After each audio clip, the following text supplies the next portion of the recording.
Bienvenidos a la tertulia de amigos. Hoy reemplazando a nuestro amigo Dani Diez, o intentando reemplazarlo en este espacio que él tiene todos los miércoles junto con nuestro amigo Willy López. Bienvenido, Willy. Pues encantado de estar aquí, Carlos. Hoy tocaba el Salmo 77. Ajá. Otro salmo de Asaf, que quizás para aquellos que tendrían que buscar un poquito más en la Biblia, ¿quién era Asaf? Ajá. Sí, no, la verdad es que lo hablábamos antes fuera de cámara, pero Asaf era el músico principal. En el templo su labor era esa. Sí, fue contemporáneo en el último tramo de David y el primer tramo de Salomón.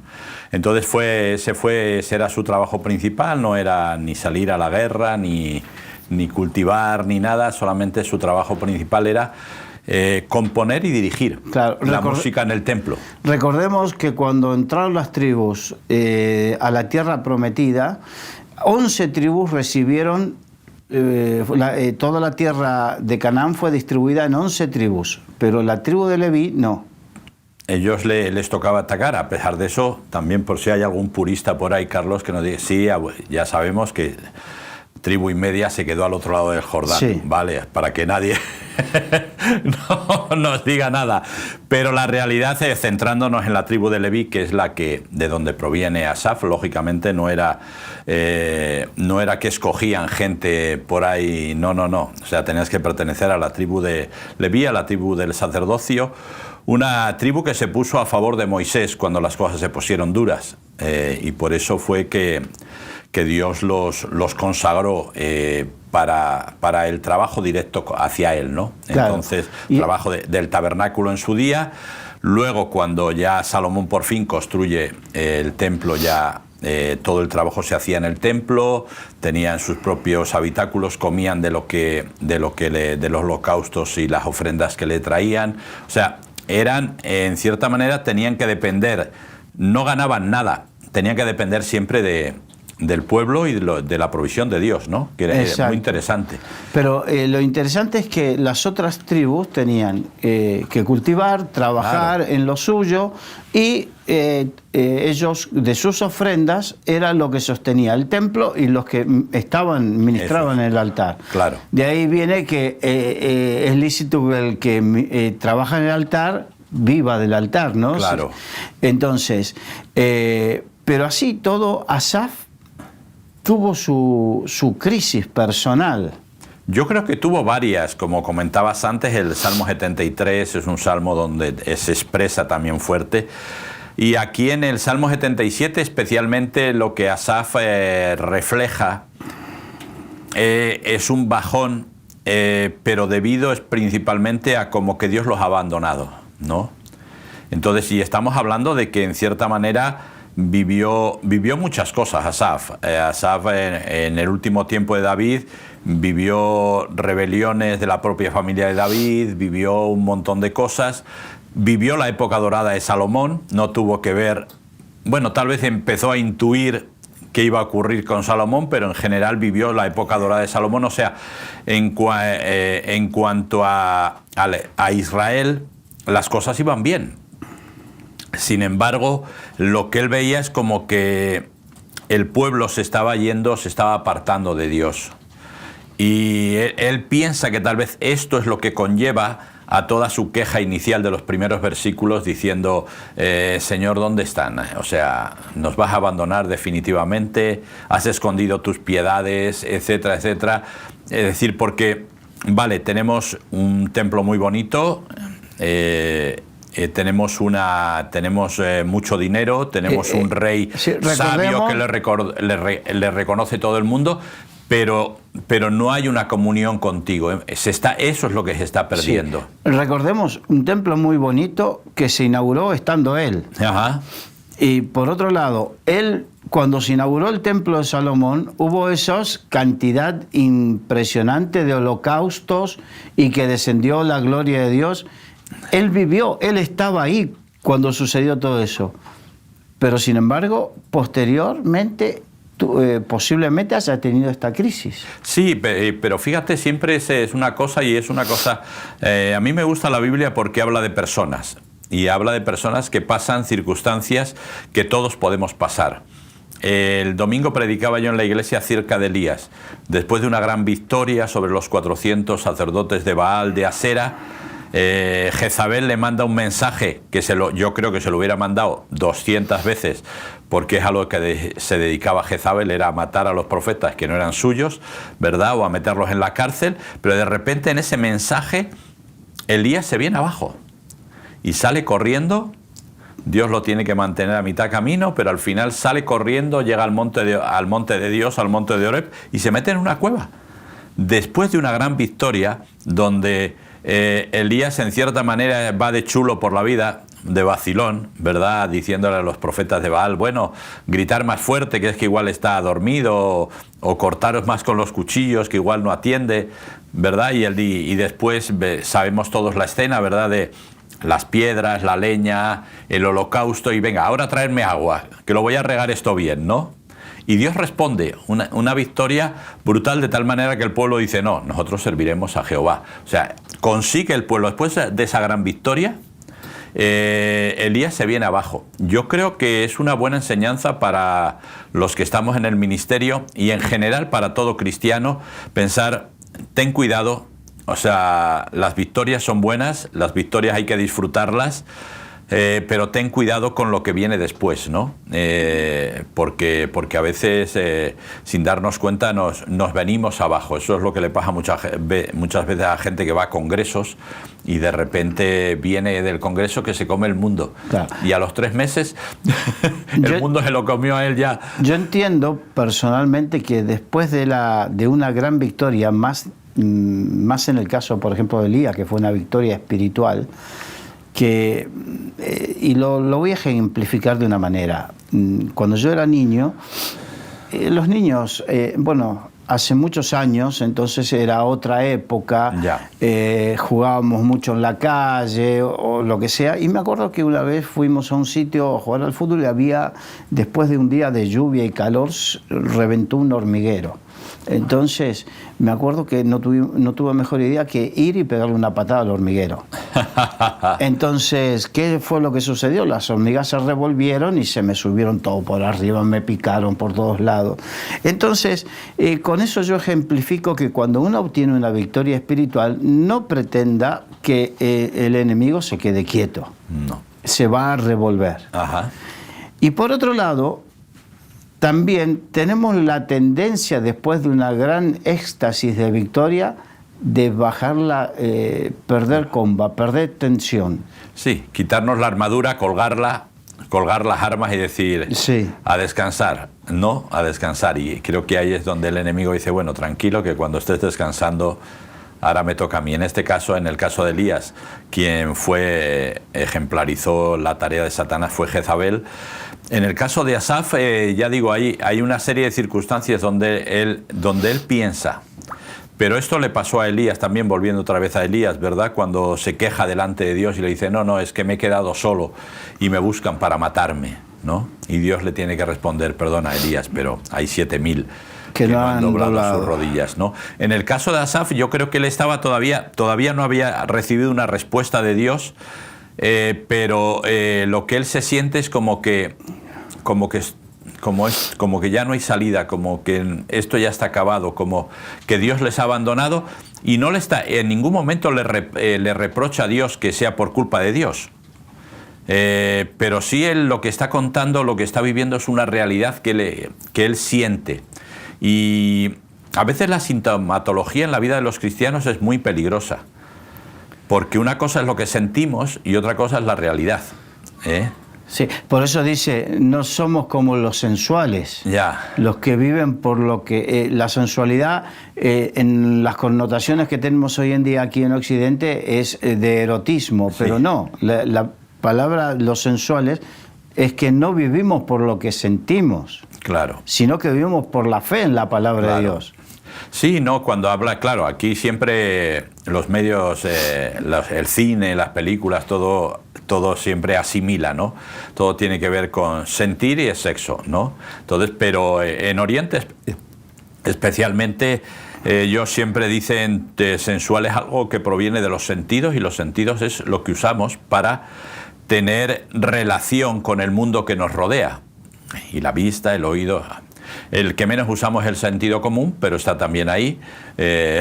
Entonces, por eso ahora la gente siempre se queja, ¿no?, de que ahora parece que se va a imponer la inteligencia artificial, y hay gente que dice, bueno, si no hemos sido capaces de usar la inteligencia natural, me parece que la inteligencia natural artificial nos va a superar. Seguro, ¿no? Pero Asaf está en esta tesitura de diciéndole, si vemos hasta el versículo 8, desde el 1 hasta el 8, le está diciendo, Señor, ¿por qué? ¿Por qué? ¿Qué ha pasado?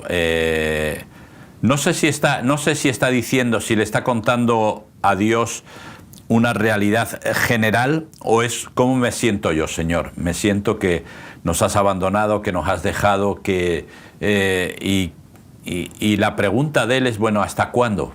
¿Hasta cuándo va a durar esto, no? ¿Hasta cuándo va a durar esto? Y para mí eso es a veces es una pregunta que yo como pastor me hago, ¿no? Con respecto a mi iglesia, Señor, ¿hasta cuándo va a durar esto? ¿Hasta cuándo el Evangelio sí está en España, viene un montón de gente, hay un montón de palabras proféticas y hay un montón de cosas acerca de este país, pero parece que nos hemos un poco encasillado, nos hemos quedado cada uno en nuestro lugar, y parece que esto no va más allá, ¿no? Entonces, ¿hasta cuándo? ¿Por qué? Porque sigue habiendo 41 millones de españoles que no han recibido la palabra de Dios. Luego, cada uno tomará la decisión que tome, pero todo esto, la religión oficial está cayendo de una forma importante, y nosotros tampoco estamos creciendo. O sea, tuvimos el boom migratorio donde las iglesias se llenaron grandemente, pero después ahí, a nivel de lo que es el pueblo autóctono, nos hemos quedado un poco como parados, ¿no? Y yo a veces me pregunto, bueno, ¿hasta cuándo? ¿Hasta cuándo? Porque tú amas a España, seguro, Señor. Tú tienes piedad y tú tienes misericordia de España, seguro. ¿Por qué no están sucediendo cosas, no? Es un poco, porque recordemos, la labor sacerdotal es la de intermediación entre Dios y el hombre. Entonces tú como pastor ejerces esa labor sacerdotal intercediendo, y precisamente Asaf lo que estaría haciendo en este salmo sería una oración cantada. Sí. Un poco de queja, pero parte de la relación con Dios a veces es la queja. Sí. O la lamentación. Claro, no, quiero decir, yo creo que el problema es que a veces en las iglesias enseñamos a la gente que quejarse no es falta de fe, pero no es verdad. No es verdad. A veces simplemente tenemos que expresar lo que sentimos y cómo nos sentimos. Es decir, ahí tenemos el caso de Job, el caso de Jeremías con el libro de Lamentaciones. O sea, a lo largo de la historia, ya he contado la historia de Elías. Muchos otros que se quejaron, y hay otros que incluso, como Abraham, negociaron con Dios. Es decir, a Dios no le importa eso. O sea, a lo que Dios le preocupa es que seamos gente tibia, que no nos preocupe. La indolencia. Sí. Decir, bueno, pues esto está así. O sea, ya. como se dice aquí en España, me da igual. Sí. O sea, entonces, yo creo que esa es la preocupación de Dios, ¿no? Pero cuando a veces te enfrías o te calientas, Dios dice, bueno, está ahí, ¿no? Está en su lugar. Lo peor es cuando es tibio, cuando, bueno, pues ya está, este país nunca va a cambiar, esta situación nunca va a cambiar, mi situación familiar nunca va a cambiar, ni mi personal, ni la laboral, nada va a cambiar, ¿no? Entonces, un poco le estás diciendo al Espíritu Santo, no tienes nada que hacer, apúntate al INEM, al paro, porque no tienes nada que hacer, porque esto nunca va a cambiar, ¿no? Y entonces el Espíritu Santo, pues lógicamente dice, perdona, pero yo vine para cambiar. Es decir, para guiarte a toda verdad, para enseñarte todas las cosas, para redarguir a la gente de justicia, de pecado y de juicio. Es decir, para eso vine, para eso vine detrás del Salvador, para hacer todo ese tipo de cosas. Si tú me dices que nada va a cambiar, entonces no tiene sentido. No hay acuerdo, andarán dos juntos si no estuvieran de acuerdo. Claro. Entonces, bajo esa reflexión que acabas de hacer, nos tiene que llamar a reflexión en cuanto a ese tipo de lamentaciones, o más bien dicho, de negatividad, es contraria a la fe. Sí, pero ya digo, una cosa es, quiero decir, el momento, por así decir. Entonces yo siempre recuerdo sobre todo a Jesús en el Getsemaní, ¿no? Y Jesús en el Getsemaní no se está quejando, pero le está exponiendo a Dios, Padre, si es posible que pase de mí esta copa. Esa es la exposición de Jesús. Es decir, Jesús estaba sintiendo en su corazón todo lo que iba a pasar. No le era ajeno lo que era una crucifixión, ya que los romanos lo hacían bastante a menudo y él sabía cómo iba a ser. Pero luego también todo el sentir de la corona de espinas, de los insultos, de todo. Y principalmente para mí, la sensación de por 3 días estar apartado del Padre. Convertirse en pecado, no en pecador, pero sí convertirse en pecado y por lo tanto apartado del Padre. Eso es algo que Jesús le tiene que exponer al Padre. Ahora, ¿dónde está la gran diferencia para mí? Cuando Jesús pone en marcha su voluntad y dice, y no se haga mi voluntad, sino la tuya. Entonces, la queja no es mala siempre y cuando nos lleve a tomar decisiones. Claro. Ahora, si yo me quejo y me quejo y me quejo y me quejo y siempre me estoy quejando, pues eso lo que me va a convertir en una persona totalmente negativa, y a todos los que están alrededor de mí les va a convertir también en personas negativas. Es curioso, yo siempre le digo a la gente, digo, tú fíjate en una conversación de 8 o 10 personas, como haya un negativo, la conversación se vuelve negativa. Sí, sí. Aunque haya 9 positivos, con que haya un negativo, es capaz de llevarse la conversación a su terreno y que aparezca todo negativo. Digo, entonces tenemos que tener mucho cuidado siempre. ¿Nos podemos quejar? Sí. ¿Podemos negociar con Dios? Sí. ¿Podemos pedirle a Dios? Sí. Pero siempre para tomar decisiones, ¿no? Y yo creo que esto, Asaf, después en el Salmo 77, después de estos 8 versículos un poco de queja y de decirle a Dios, exponerle a Dios, ¿no? Y como tú dices, sería muy interesante oírlo cantado, ¿no? Porque sí, para eso era, quiero decir, que no, los salmos no se hacían, no se hicieron para estar en un libro, era sino para la experiencia de fe, claro, del salmista hecha canción. Es decir, cantado. No sonaría, me supongo, muy alegre, pero después, posteriormente, me gusta Asaf. Me gusta por un lado y no me gusta por otro, pero me gusta porque conoce la teoría. Le dice todo cómo es Dios, las cosas que ha hecho Dios, las maravillas que ha hecho Dios, etcétera, etcétera, etcétera. Pero a veces leyendo el Salmo 77 repetidamente me suena un poco de, Asaf, te conocías bien la teoría, pero yo creo que estabas tan de bajón, estabas tan así que te era difícil hacerlo carne, ¿verdad? Porque yo recuerdo muchos creyentes que, por ejemplo, se levantan en la iglesia y dan testimonio de hace 20 años que tuvieron una experiencia con Dios y después ya no... Pero a mí también me hace acordar y me lleva, hay muchos que como Asaf nacieron en el Evangelio, claro, y se criaron en medio de eso, pero en algún momento tuvieron una crisis de fe, y vivieron la experiencia de oídas, te había oído, más ahora mis ojos te ven, ¿no? Entonces hay momentos donde las crisis de fe lo que hace, lo que nos lleva es a tener un conocimiento más íntimo y profundo de Dios. Ajá. Y a veces las crisis de fe simplemente son momentos donde cada uno tiene su propia comienza a desarrollar de una manera más profunda su relación personal con Dios. Sí, de todas las formas, yo ya te digo, yo en la iglesia siempre lo digo, me preocupa la gente que nunca se plantea nada. Es decir, que vive, ¿cómo estás? Bien. ¿Tu relación con Dios? Bien. Todo está bien, pero nunca se plantea nada. Y cuando la gente no se plantea nada, a mí me indica un poco que está viviendo una vida cristiana de rutina.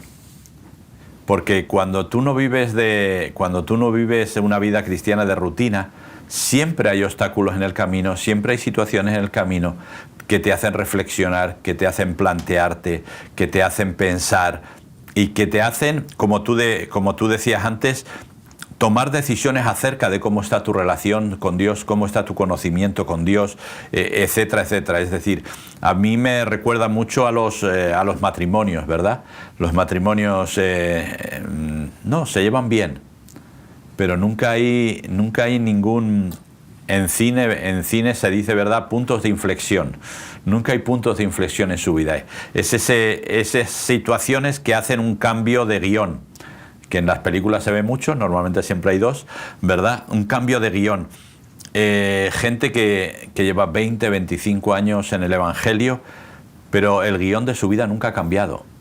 Pero es que nunca se lo han planteado que cambie.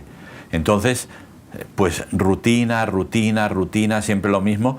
Y como yo he dicho, bueno, a ese tipo de gente normalmente Satanás nunca le pone obstáculos porque le interesa que sigan en la rutina, Entonces, pero la gente que de verdad quiere, que busca más, que anhela más de Dios, va a tener obstáculos, va a tener dificultades, va a tener situaciones muy conflictivas que le van a llevar a crisis.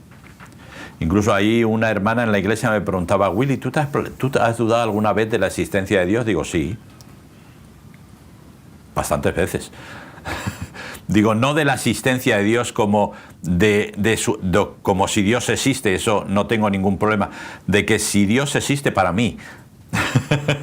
No que sí, yo que eso lo tengo bastante claro, pero si Dios existe para mí, si Dios no es un Dios que está allá arriba, su trono, viendo el partido de fútbol desde fuera, pero que no baja al banquillo para nada, que no me anima, que no viene a por mí, que no me enseña, ¿no? Claro, que son esas situaciones donde de repente uno está viviendo momentos difíciles y pareciera que tarda o no va a contestar o hay un silencio y esos son momentos donde viene la crisis, donde comienzan las dudas y uno tiene que despejar las dudas de su corazón mediante la palabra. Como tú dijiste y valientemente admitiste que has tenido varios momentos de crisis a lo largo de tu vida en el Señor, es algo que vivimos todos, los momentos de crisis donde tenemos que trabajar para despejar esas dudas y por fe. Y por fe, Señor, yo creo en tu palabra, aunque en estos momentos, como decía Habacuc, aunque la higuera no dé su fruto, aunque no haya higos, aunque no haya nada, yo creeré en el Señor y me gozaré en el Dios de mi salvación. Algo que decía por fe, porque los sentidos me indicaban todo lo contrario. Claro. Sí, pero fíjate, y en esas ocasiones yo siempre digo a la gente, las experiencias vividas en Dios te ayudan mucho. Y empiezas a recordar aquel tiempo donde pasaste por aquella situación y Dios estuvo contigo de forma milagrosa, o por lo menos no natural.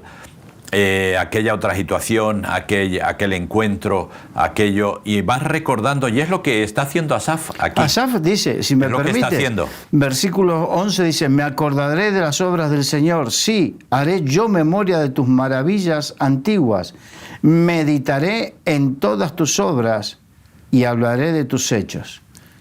Claro, por eso qué triste es la vida del cristiano que no puede recordar situaciones en que Dios ha estado con él.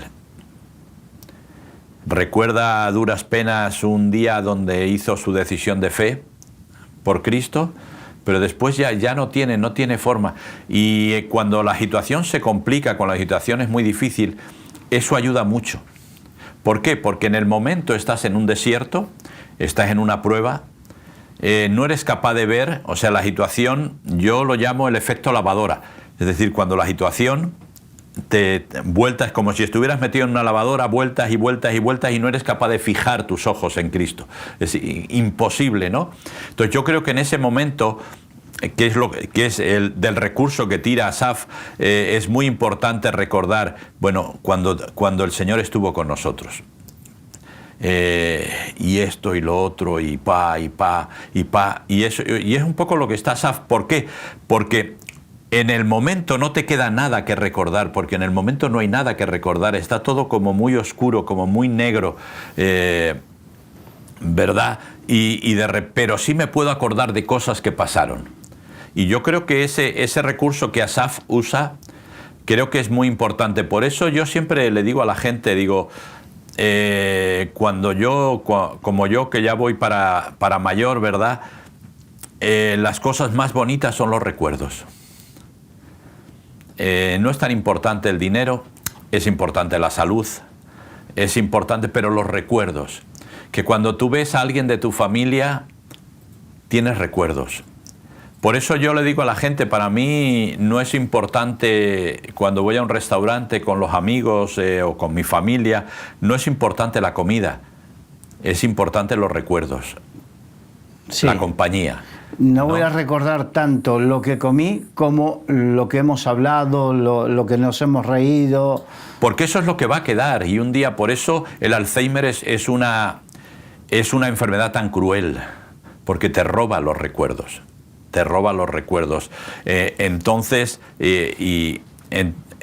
Pero tener los recuerdos de mi familia me ayuda, es decir, bueno, no sé si lo hice bien, no sé si lo hizo mal del todo, pero lo que sí tengo claro es que se han formado recuerdos. Por eso uno dice que la diferencia entre casa y hogar es: la casa es donde uno vive, el hogar es donde uno forma recuerdos, ¿no? Y esto para mí es lo más importante, y me da pena en la sociedad actual que vivimos, porque una de las cosas que se están perdiendo son los recuerdos. Todo tiene que ver con selfies, todo tiene que ver con tecnología, con redes sociales, pero en las redes sociales no se crean recuerdos. No. Hay algo que sí me gustaría en el tema de las personas que olvidan y creo que hay un dicho aquí en España que dice: de bien nacido ser agradecido. Es ser agradecido. Y de repente aquellos que les cuesta recordar lo que Dios hizo en su vida, ¿no será también que les faltó tener un corazón agradecido? Yo creo que sí, nos tenemos que acostumbrar. Creo que se ha perdido, no todo el mundo, ¿verdad? Pero un gran número de personas da por hecho las cosas, ¿verdad? Entonces, mi mujer me hace mucha gracia porque tiene costumbre de dar gracias a los coches cuando paran en un paso de cebra. Yo soy de la opinión que deben de parar porque es un paso de cebra. Pero ella es así, y esas pequeñas cosas que de dar gracias nos ayudan a ser agradecidos en otras mayores. Sí. Y a veces damos por hecho que Dios nos tiene que ayudar. O sea, ¿para cuándo lo quieres? Para ayer. O sea, tiene que ayudarnos sí o sí, porque para eso es Dios, para eso es mi Padre, para eso me ama, etcétera, etcétera, etcétera. Tenemos un montón. Pero sin darnos cuenta que no tendría por qué. No tendría por qué. No hay nada que lo obligue. No, lo que la palabra de Dios nos enseña es que Él nos da la salvación, nos da la vida eterna, hasta ahí. A partir de ahí nosotros vivimos. Nosotros caminamos nuestro camino de santidad, Él está con nosotros, pero no es una patente de corso, no es una licencia en blanco para lo que queramos hacer. Es decir, por eso a veces la gente se mete en líos y dice: pues Dios, ¿por qué? Bueno, es que te metiste en un lío y simplemente estás sufriendo las consecuencias del lío en el que te metiste. Es decir, no puedes pretender que es como si Adán y Eva hubieran pretendido que, bueno, Señor, echa el tiempo para atrás, no hemos comido del fruto, no hemos desobedecido, echa el tiempo para atrás y volvemos a empezar. ¿No? Tomaste una decisión, sabíais las consecuencias, no teníais ni idea hasta dónde iban a llegar las consecuencias, pero estaban ahí, y por lo tanto ahora tenéis que apechugar, como decimos nosotros, con las consecuencias que hay. Y esto es un poco a veces la situación que vivimos como cristianos. Creemos que Dios siempre nos va a sacar. Es como cuando somos pequeños con papá, ¿no? Papá es Superman y pase lo que pase, pues esto. Y mi papá es no sé qué. Discutíamos cuando éramos pequeños. Y mi papá es policía y mi papá es no sé qué. Y ya mi papá es el presidente del gobierno. O sea... Ya, el tema es, según lo que nos vienes diciendo, y la verdad es que muchas veces lo que sucedió siempre en la humanidad, que es quitarse la responsabilidad, ¿no? Entonces, en esa actitud infantiloide de, pelillos a la mar, está bien, fue del pasado, ya... Sí. Cubramos un tupido velo, pasemos un tupido velo, que es un truco muy interesante. Pero nos olvidamos que todo tiene su consecuencia. Claro. Entonces, por eso también, cuando somos conscientes de las consecuencias y que Dios nos libra muchas veces de consecuencias por gracia, por pura gracia, sí, yo creo que ahí nace, sí o sí tendría que nacer el corazón agradecido. Claro. Aunque tenemos el ejemplo de cuando Jesús sanó a 10 y solamente uno vino a dar gracias. Sí, pues, pero eso es un poco, y encima era samaritano, o sea, no era ni del pueblo de Israel. Pero siempre yo en la iglesia hace muchos años, en una predicación enseñé la misericordia de Dios y Él la maneja. Cuidado con vivir en el filo de la navaja, porque te puedes cortar, porque la misericordia es de Dios y la maneja Él. Entonces tenemos que tener cuidado con jugar, ¿no? Entonces, por desgracia, en esa ocasión, 15 días después, una de las personas que estaba en el culto fue asesinada por su novio. Entonces, quiero decir, tenemos que tener cuidado porque no sabemos. Es decir, cuando Dios protege, sí, pero Dios te protege, Dios te cuida, pero tú tienes que saber claro que siempre es la misericordia y la gracia de Dios. Y es un poco, volviendo al Salmo 77, es un poco, ya te digo, el truco que yo animo a la gente a usar. Es decir, acuérdate de todo lo que Dios ha hecho, de todas las cosas que Dios ha hecho, de cómo las ha hecho, porque eso es importante. Y eso no solamente te va a ayudar, sino te va a animar a seguir adelante. Porque si Dios lo hizo una vez, lo puede volver a hacer. Ahora, no está obligado a hacerlo. Cuidado. Pero Dios lo puede volver a hacer, así que si Dios lo puede volver a hacer, pues vamos a ir hacia adelante. Y es un poco, ya digo, lo que... Por eso yo creo que si este salmo lo pudiéramos oír cantado, yo creo que la primera parte seguramente sería un fado portugués, ¿verdad? Y la segunda, pues seguramente sería por bulerías o como mucho más alegre, ¿no? Sí. Ahora, también tiene que ver con el estilo de la poesía hebrea. Claro. ¿No? Porque, recordemos, es una canción, pero por lo tanto tiene su estilo poético, claro, su forma poética. Entonces, el estilo poético era comenzar con lo negativo para después terminar exaltando, en este caso, al Señor. Claro. Nosotros, fíjate, lo hacemos normalmente al revés, ¿verdad? Tenemos la alabanza primera y la adoración después. Sí. Es curioso, como que Pero eso también es por un error conceptual. Sí. Que creemos que la alabanza tiene que ver con que la música más rápida y que la adoración sí o sí tiene que ser más lenta. Claro. Y muchas veces no tiene que ver con eso. Tiene que ver con que la alabanza habla de Dios y la adoración le habla a Dios. Claro. Es una relación más íntima, claro, independientemente del tiempo, del ritmo musical. Claro, pero fíjate, pero a veces los conceptos han cambiado mucho. Cuando yo decía a la gente, mirar, cuando cantamos, por ejemplo, en la iglesia, aleluya, ¿verdad? Cantamos, es muy solemne. Aleluya, aleluya. Y sin embargo, aleluya viene de la palabra halal. Y la palabra halal realmente es danzar como un loco dando vueltas. Que era lo que hizo David, que la famosa canción Remolineando que cantamos en las iglesias, claro, es eso. Claro, entonces yo le digo a la gente, fíjate qué diferencia de lo que es el original etimológicamente hablando, ¿verdad? En qué lo hemos convertido nosotros, como que aleluya tiene que ser muy solemne, muy sacro, y sin embargo es volverte medio loco delante de Dios. Es decir, lo digo porque a veces sin darnos cuenta estamos cambiando las cosas, y no sé si para mejor.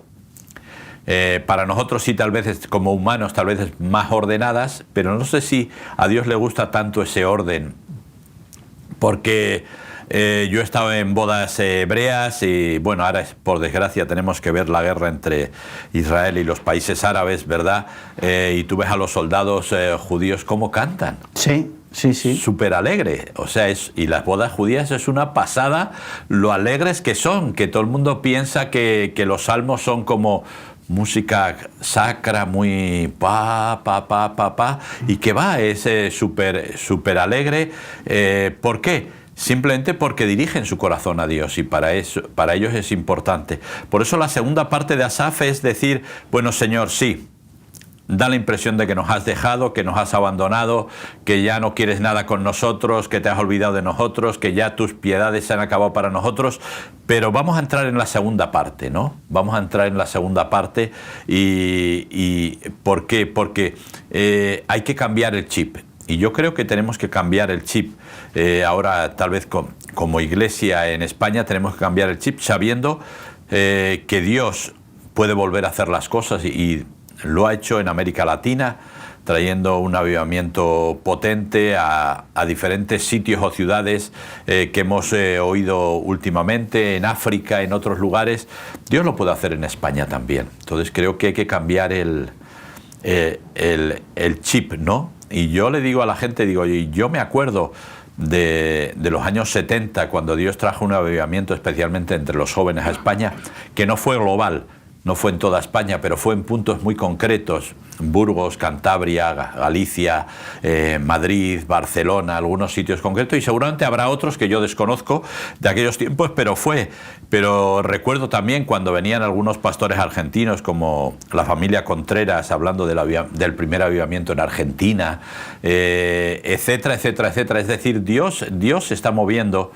Todos recordamos Toronto, Pensacola, todo esto, pero yo creo que tenemos que anhelar, como anhelaba Asaf, que las cosas volvieran a pasar, que Dios volviera a estar con el pueblo, y que las cosas volvieran a pasar. Por eso al final reconoce y dice, el último versículo es, para la gente igual suena un poco raro, pero es muy curioso: tú llevaste a tu pueblo de la mano de Aarón y de Jacob. Es decir, está hablando de dos personajes que tuvieron una relación muy directa con Dios, uno de ellos a nivel personal y otro de ellos a nivel de sacerdocio, de pueblo, ¿no? Y es muy interesante cómo reconoce a Asaf, que venía en parte venía de la descendencia de Aarón, ¿verdad?, de la tribu de Leví, pero reconoce, Señor, que tú siempre has llevado a tu pueblo.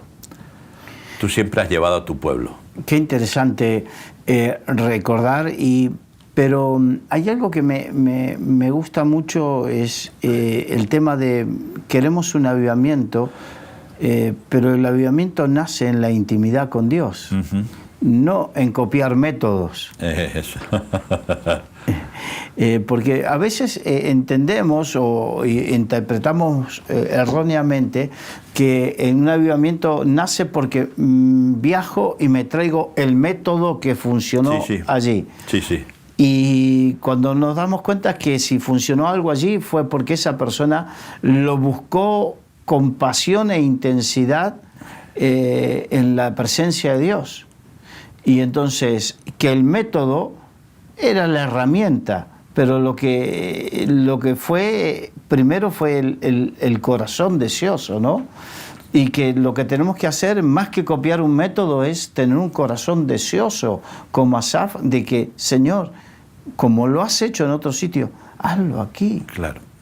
Al final yo espero que hayamos aprendido, porque vamos, si alguien ha importado cosas a España, sí, hemos sido los creyentes, ¿verdad? Desde el G12, las barcas, vida con propósito, tanto siempre hemos ido buscando y nos hemos dado cuenta al final de que aquí no han funcionado. Si no hay nadie que pueda decir, este método funcionó en España, no funcionó. Al final, en España funciona el corazón de los creyentes. Entonces el corazón de los creyentes es el que nos lleva a buscar más de Dios, a querer más de Dios, y al final Dios dice, bueno, pues vamos, adelante. ¿Cómo va a ser? Yo no sé cómo va a ser en España, Carlos, no sé, pero sé que lo va a haber. Y yo creo que va a ser un poco a la española. Es decir, somos un poco especiales. Yo le digo a mucha gente en mi iglesia, por mi iglesia tenemos de estas personas evangelistas que no se callan ni debajo del agua. O sea, estén donde estén, habla. Y hay otro que me dice, pastor, pero es que yo no soy capaz. Digo, bueno, pues tú igual eres capaz de sentarte en una cafetería, pedir un café con un compañero de trabajo y hablarle del Señor. No estás en un parque, no estás en un auditorio, no estás en un sitio, pero estás haciendo la misma labor. Claro, de hecho hay algo que, y en este caso lo que se habla mucho del avivamiento en Argentina con campañas multitudinarias, que yo he estado, sí, he participado, pero las iglesias, la gran mayoría de las iglesias se llenaron con el famoso boca a boca. Claro. Que no tiene que ver nada con el equipo de fútbol. No. Aunque yo he estado en el estadio de Boca Juniors, he participado de un evento con 40.000 personas donde vivir la gloria de Dios y cosas bonitas, sí, pero no tiene nada que ver, como tú decías, con el boca a boca. El boca a boca significa que cada uno hace obra de evangelista sin tener un púlpito físico, pero tiene un púlpito en cada relación personal. Claro, es que esa es la gran diferencia. Y bueno, yo siempre he dicho, Dios levantó a gente como Anacondia, todos conocemos, Freyson y muchos otros en Argentina, y allí funcionó. Claro, y hay uno hemos traído aquí. Hay uno que no es conocido aquí en la Argentina, aquí en España, pero que fue un pionero, que fue discípulo de Morris Cerulo, ajá, que era el reverendo Omar Cabrera. Ajá, loco, sí. Sí, y ese hombre fue aún precursor, aún antes que Carlos Anacondia. Y en los momentos donde era perseguido el Evangelio en Argentina, porque Juan Carlos Ortiz, ¿sabes quién es? Sí. El hermano, a quien también he conocido personalmente, él me contaba, Rubén Marcos Ortiz se llamaba, que cuando hacía campañas evangelísticas, la policía los llevaban presos por ejercicio ilegal de la medicina, por orar por los enfermos y que los enfermos se sanen. Claro. O si no, le tiraban gases lacrimógenos o le echaban los perros en las campañas evangelísticas. Sí, sí. No, yo he conocido aquí en España, aquí una vez vino un hombre muy famoso que traía una cruz y iba por toda España. Y vino aquí y en la Plaza Mayor, y en la Plaza Mayor nos reunimos, no éramos muchos evangélicos en aquel tiempo, ¿verdad? Y empezó a llover, caía, nos refugiamos en los soportales, seguimos orando de rodillas, y me acuerdo que a los líderes en aquel tiempo, Araujo y varios líderes, vino la policía y se los llevó. Y solamente estaban de rodillas orando en la Plaza Mayor. Alteración del orden público. Decían, ¿no? Entonces quiero decir, se ha vivido, no ha sido fácil, pero yo, por ejemplo, le digo, los jóvenes, los pastores jóvenes de hoy, no se acuerdan de toda esa gente, pero aquellos fueron los precursores. Aquellos fueron los precursores, como dice Pablo, ¿verdad? Yo edifico como perito arquitecto, ¿verdad?, para que otro sobre edifique encima. Entonces hoy los pastores jóvenes, pero que nunca nos olvidemos ¿verdad? Como había pasado aquí un poco, que siempre nos acordemos de aquella gente que sembró las semillas, como pasó en Argentina, como pasó aquí en España, gente que dio y que se la jugó. Sí, Yo viví los últimos tiempos de persecución dura, de aquí, en los tiempos de Franco, ¿verdad? Pero otros fueron mucho peor. Entonces yo le digo a la gente, el otro día salía en un reportaje sobre la Reforma, porque fue justo el día de la Reforma, el día 31, y en Buenas Noticias TV salió un reportaje sobre la Reforma, y fue curioso que las épocas mejores para los evangélicos en España fueron las dos repúblicas. Curiosamente, ¿no? Y yo le decía que qué curioso, cuando más libertad tuvieron, pero mientras lo pasaron muy mal. Es decir, entonces las cosas se ponen... Tenemos que ser agradecidos. Cuento esto por volver otra vez al tema de ser agradecidos, que es lo que está haciendo Asaf en la segunda parte del Salmo. Ser agradecido, acordarse, agradecerle a Dios por todo lo que ha hecho, por todo, por cómo se ha movido, etc. Y yo creo que es un mensaje un poco para los pastores más jóvenes, o tal vez para los pastores que han venido de fuera y no conocen la historia del Evangelio en España, que sean agradecidos, que siempre sean agradecidos por la gente que sembró, por la gente que se jugó en cierta manera la vida. Muchos murieron mucho antes en los famosos autos de fe, qué curioso llamarlos así, en Toledo, en Madrid y en otros lugares, para que el Evangelio siguiera adelante en España, ¿no? Sí. Creo que es bonito ser agradecido. Y volviendo a lo personal, el ser agradecido puede cambiarte la dinámica negativa. Seguro. Entonces uno puede estar viviendo un momento difícil y entrar en un bucle depresivo de dinámica negativa, pero plantéate recordar las bondades de Dios contigo, el perdón de Dios sobre tu vida, la vida eterna. Plantéate eso y verás como poco a poco sentirás como que se despeja de tu vida todo ese peso diabólico que se genera con esa dinámica de negativa. Entonces la palabra de fe es la que nos libera. Claro, por eso Asaf, si se hubiera quedado en los 8 primeros versículos del Salmo, hubiera dejado muy triste a toda la congregación, porque tenemos que entender que ahí estaban la congregación, ahí estaban los cantores, etcétera, y los músicos, etcétera, etcétera, etcétera. Los hubiera dejado muy tristes, pero él cambia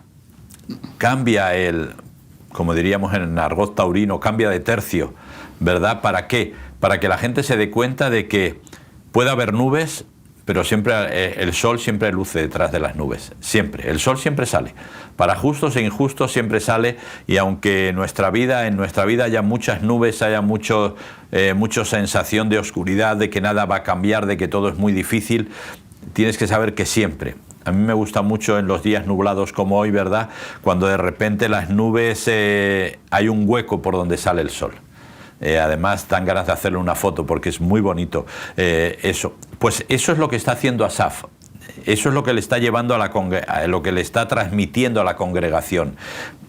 Hay un sol que brilla, que es el Señor, y que va a brillar sobre nosotros, aunque la sensación o el sentimiento que tenemos en este momento es que las cosas están difíciles, están complicadas, están muy oscuras. Pero Dios, la misericordia y la gracia de Dios siempre va a brillar, ¿no? Y es tan real, se hace real y se hace palpable. Yo vuelvo a esto. Te encuentras en una dinámica negativa, te encuentras rodeado de pensamientos negativos, no ves el sol. Da gracias. Recuerda de dónde te ha sacado el Señor. Claro. Recuerda lo que ya ha hecho el Señor y comienza a darle gracias por eso. Y comenzarás como esa figura que pintaste, que es que comienza a abrirse en las nubes y comienza los rayos del sol a traer su luz y su calor. Así comienza la vida espiritual a cambiar y comienza a cambiar la fe. La palabra de fe es la que tiene que estar en nuestra mente y en nuestro corazón. Y por fe. Claro, nos sostenemos. Claro, y si estás pasando una situación difícil, complicada, donde te sientes que Dios te ha abandonado, que Dios te ha dejado, comienza a cambiar la dinámica. Igual por desgracia, quieres acordarte de recuerdos, pero no los tienes, porque nunca te lo planteaste, porque nunca dijiste, bueno, tengo mi relación con Dios, voy al culto, leo la Biblia, oro de vez en cuando, etcétera, etcétera, etcétera, cumplo con los parámetros de cristiano, ¿verdad?, de un buen cristiano, pero realmente no tengo recuerdos personales con Dios, donde Dios me habló, donde Dios a través de la palabra, donde Dios me habló a través de otra persona, donde viví una experiencia especial con Dios, tal vez en el culto, en otro lugar, pero sucedieron cosas, ¿verdad? Y esos son recuerdos personales. No estamos hablando de recuerdos en general, no, recuerdos personales que son tuyos. Si no tienes ninguno, empieza a acumular recuerdos, porque sí, te va a venir bien. Bueno, no, esto tiene que llamar a la reflexión, a la calidad de nuestra vida espiritual, claro, de nuestra vida en el Señor. Claro, tu vida personal tiene que ser eso, personal. Es decir, imagínate, siempre recuerdo una historia que contaba un amigo mío, ¿verdad?, de una escuela en Vigo. Una escuela de pesca, era la mejor escuela del mundo, donde enseñaban las técnicas, las artes de pesca, las redes, los barcos, todo, la mejor escuela. De allí salía la gente, pero nunca habían salido al mar. Pura teoría. Nunca habían salido al mar, nunca. Entonces la gente que salía de allí lo sabía todo de teoría, pero no sabía navegar. Y tenemos que tener cuidado, porque a veces como creyentes nos encanta la teoría. Y no sabemos toda la teoría de Dios. Dios es bueno, incluso no sabemos todo. Jehová Rafa, Jehová Nishi, Adonai, no lo sabemos todo, ¿verdad? Pero nunca hemos salido a navegar. Y creo que el gran éxito, el gran recuerdo de Pedro fue decir, Señor, voy a bajar de la barca. Se hundió, pero acumuló un recuerdo. ¿Por qué? Porque esos recuerdos que vas a empezar a acumular ahora en tu vida personal con Dios son los que te van a ayudar en momentos difíciles, y vas a decir, me acuerdo de. Y eso va a hacer de ti que cambies la dinámica de tu vida. Es decir, de una dinámica no va a pasar nada, no va a ocurrir nada, todo es negativo, todo es negativa, a una dinámica no positiva, que ahora está muy de moda eso del pensamiento positivo, pero sí a una dinámica de agradecimiento, de dar gracias. Y yo creo que necesitamos, no solamente en la sociedad hoy en día, sino en la iglesia también en general, necesitamos gente agradecida. Agradecida a Dios, agradecida a la gente que está contigo, agradecida a la familia. ¿Por qué? Porque... y con esto no sé cuánto tiempo nos queda. Un par de minutos. Pero muy rápidamente, ¿verdad? Siempre cuento una historia de un matrimonio que tenían 2 hijos. Uno era muy pesimista y otro era muy optimista, ¿verdad? Y llegó Navidad y tenían que hacerle un regalo, pero eran muy pobres, así que solo le podían regalar para uno de ellos. Dice, vamos a regalarle algo al pesimista para que se sienta mejor, ¿no? Entonces el día de Nochebuena le pusieron los regalos, a la mañana siguiente se levantaron y el pesimista dijo, me han regalado un reloj, esto va a marcar el final de mis días, cómo se pasa mi vida, ¿verdad? Y de repente el pequeño, que le habían regalado en un papel una boñiga de estiércol de caballo porque no encontraron nada y eran muy pobres, salió corriendo y diciendo, y los padres dicen, ¿pero qué te pasa? ¿Por qué estás tan contento? Digo, mira lo que me han regalado, seguro que por aquí está el caballo.